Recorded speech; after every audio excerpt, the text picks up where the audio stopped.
நீதான்யா captain. 3 பவுலர்கள் வைத்து 27 ஓவர்களையும் வீசிய பும்ரா. காரணமே இதுதான்.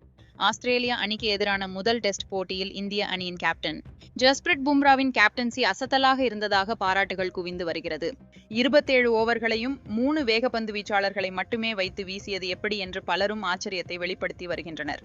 இந்திய அணியின் கேப்டன் ரோஹித் சர்மா சொந்த காரணங்களால் பார்ட்டர் கவாஸ்கர் தொடரின் முதல் டெஸ்ட் போட்டியில விளையாட மாட்டாரு என்று 10 நாட்களுக்கு முன்பே தெரிய வந்தது. இதனால மாற்று கேப்டனாக ஜஸ்பிரிட் பும்ரா செயல்படுவார் என்பது கிட்டத்தட்ட உறுதி செய்யப்பட்டது. ஆனால் பும்ராவை சாதாரணமாக எண்ணிய ஆஸ்திரேலியா பத்திரிகையாளர்கள் அவரை செய்தியாளர்கள் சந்திப்பிலேயே கிண்டல் செய்தனர்.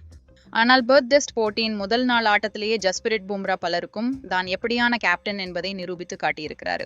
இந்திய அணி முதல் இன்னிங்ஸில் வெறும் 150 ரன்களுக்கு ஆல் அவுட் ஆகியது. 30 ஓவர்களுக்கு பின் பந்து நல்லா பேட்டுக்கு வந்த நிலையில இந்திய அணியின் பேட்ஸ்மேன்கள்ல ஒருவர் கூட நிலையான ஆட்டத்தை வெளிப்படுத்தல.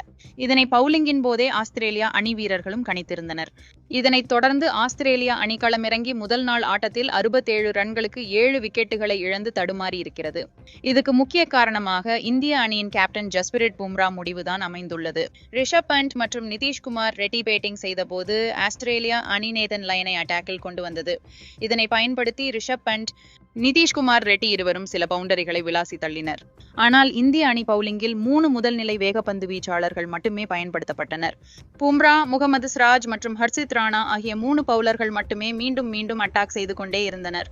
ஒவ்வொரு பவுலருக்கும் சரியான ஓவரில் ஸ்பெல்ல முடித்து ஓய்வு கொடுத்ததோடு நிதிஷ்குமார் ரெட்டி மற்றும் வாஷிங்டன் சுந்தர் 2 பேருக்கும் ஓவர் கொடுக்க கூடாது என்பதில் தெளிவாக இருந்தார். ஆஸ்திரேலியா அணி பேட்ஸ்மேன்களுக்கு கொஞ்சம் கூட இடம் கொடுக்க கூடாது என்பதில் பும்ரா தெளிவாக இருந்தார்.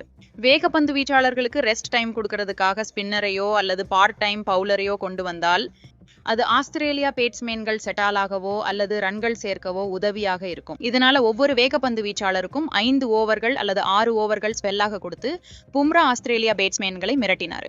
அதேபோல் ஆஸ்திரேலியா மைதானத்தின் விராட் கோலிக்கு இருக்கும் அனுபவத்தை பயன்படுத்தும் வகையில முகமது சிராஜ் மற்றும் ஹர்ஷித் ராணா இருவருக்கும் விராட் கோலியின் மூலமாக ஆலோசனைகளை வழங்க வைத்தார். இதனால ரசிகர்கள் பும்ராவை நிரந்தர கேப்டனாக்கும் நேரம் வந்துவிட்டதாக பாராட்டி வருகின்றனர்.